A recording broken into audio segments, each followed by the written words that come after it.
A major development in a massive corruption case here in the Philippines. An engineer from the Department of Public Works and Highways, or DPWH, has just been arrested at the airport in Manila. This isn't just any engineer. He's one of the key figures accused in a multi-million peso scandal involving flood control projects. Let's break down what's happening. The man arrested is Montrexis Tamayo.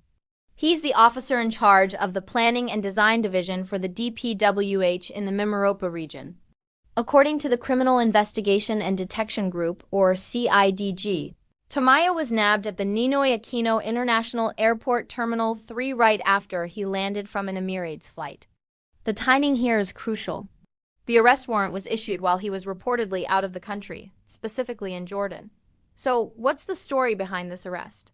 Tamayo is linked to a huge case involving alleged anomalous or fraudulent flood control projects in the province of Oriental Mindoro. This isn't a small-time issue.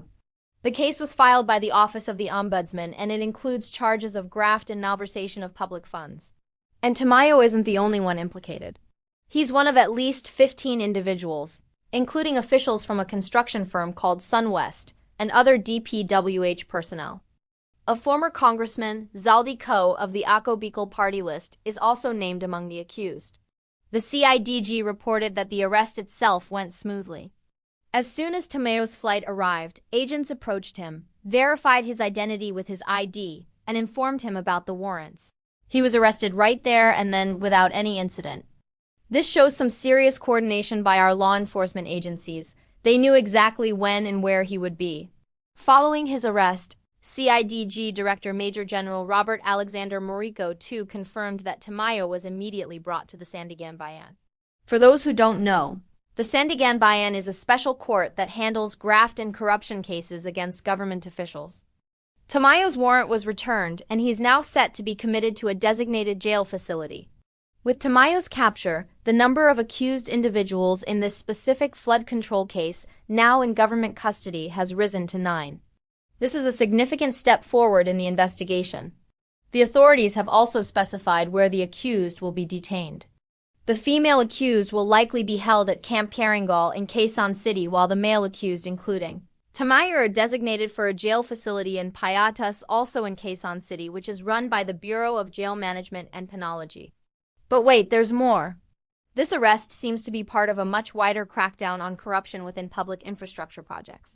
Just a day before Tamayo's arrest, the CIDG turned over a massive amount of evidence to the Independent Commission for Infrastructure. We're talking about 95 boxes filled with case folders, investigation reports, and other critical documents. These documents are related to 28 alleged ghost projects. Yes, ghost projects, meaning they were funded but likely never even existed. These alleged ghost projects aren't just in one area. They span across 7 different regions of the country: Ilocos, Central Luzon, Bicol, Eastern Visayas, Zamboanga Peninsula, the Negros Islands, and even here in the National Capital Region. This investigation is massive and is being pursued under Executive Order 94, which highlights the government's commitment to cleaning up infrastructure development. So, what does all this mean? First, it shows that the authorities are serious about holding public officials accountable. An arrest at the airport, right upon arrival, sends a very strong message that you can't just leave the country and expect things to blow over. Second, the scale of this investigation, covering multiple regions and involving numerous officials and private contractors, suggests we might just be seeing the tip of the iceberg when it comes to corruption in public works. These flood control projects are incredibly important. They're meant to protect communities from disasters, save lives, and secure livelihoods. When funds for these projects are misused or stolen, it's not just money that's lost. It's public trust and public safety that are put at risk. The fact that these are alleged ghost projects makes it even more infuriating. Taxpayer money was paid out for projects that may not even be there. We'll be keeping a very close eye on this case as it develops. The arrest of Engineer Tamayo is a major piece of the puzzle, and with 9 of the accused now in custody, we can expect more information to come to light as the legal proceedings begin. What will happen to the other accused who are still at large? And what will the investigation into the 28 other ghost projects reveal? It's a story that affects every Filipino because it's about how our money is being spent, and whether the people we entrust with it are doing their jobs honestly.